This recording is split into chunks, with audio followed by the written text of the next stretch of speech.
Catherine, calculating the monthly budget, and admitted that they are broke. Nathan asked her how that they had some guests staying at the hotel. She replied saying half of the people left in the middle of the night or they somehow disappeared. He gave some ideas to make money. Esther and Abaddon came in and announced that they swamped all night. Catherine, before scolding them, Esther and Abaddon showed her the relic they found and showed her that it could send anything to Dawn of Time. Abaddon tell everyone about the man standing outside the hotel and something was off about him. Before they could talk further, more and more people like him started showing up. Catherine took a decision to make them leave because other guests who came there would drive away scared. She yells at them and the man who was standing first removed the cloth from his head, revealing his face. Another man came in a car and told others to lose the hoods, which showed everyone's face. He introduced himself as the leader Todd and also mentions that they are like-minded individuals and booked 40 rooms. Nathan immediately questioned him if they were a cult. Todd agrees. Nathan warns her to not give room to cults because he had a very bad experience back when he joined them before. Ben also tries to stop her, but she didn't mind that much on what they said and gave them rooms. She was really happy and Ben was literally having fun with the girls. Nathan was still not happy to give them rooms, so tries to find what their actual intentions were. But Todd acted cool, so Catherine asked if he knew about ghosts. He said,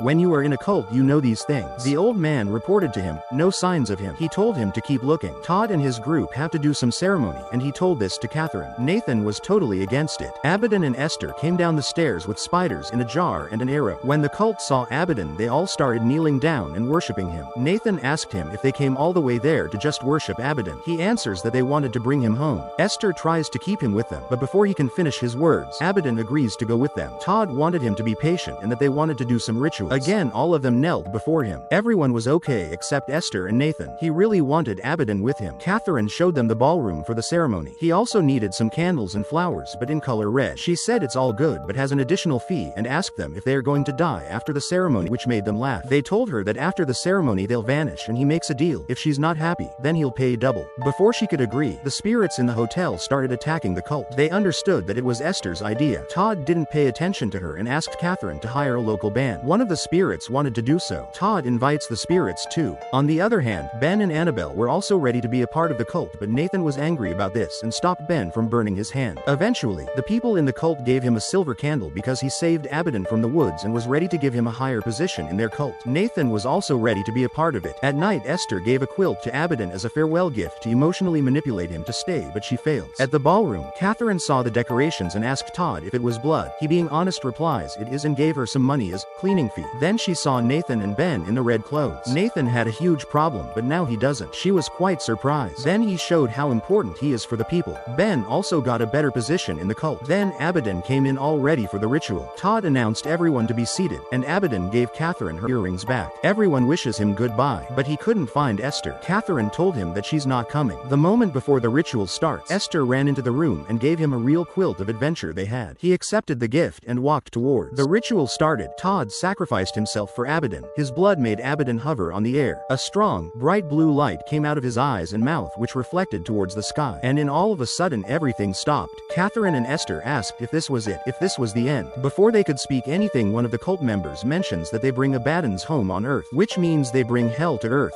The floor cracked open. Hellfire approached each one of them. Catherine and others started running, Esther still caring about Abaddon. They opened the front door and saw fire meteors falling down to the earth, making a big mess. Abaddon protects them from the fire meteor. All of them ran away from the hotel but ended up trapped by the cracked floor and fire down there. Catherine suggests they should climb the tree, but Nathan as a ghost couldn't do that. But the floor collapsed and fell inside. Just like that, Catherine and Ben also left, leaving Esther alone. Abaddon saw her. She asked him to make everything normal if he cares a bit about her. Before she could finish, the whole floor, including the tree, falls down to the hellfire. Abaddon looked around and used the relic. He goes into the dawn of time. From the origin of the earth to the time of ceremony, he lives again and kills Todd before he finishes his words for tricking him. But again this happens. Again he uses the relic, but this time he knocks him down. He talks to Catherine and others about the apocalypse, but Todd becomes conscious and kills himself. Again hell on earth, which made him do all the process again and again. He then finally stopped on the day when they saw the cult for the first time. He then got out and started beating all the cult members before they were able to enter the hotel or even talk to them. Nathan and others were confused by his act, but he explains why he did that. Everyone became busy with their thoughts as Abaddon glanced at the sky.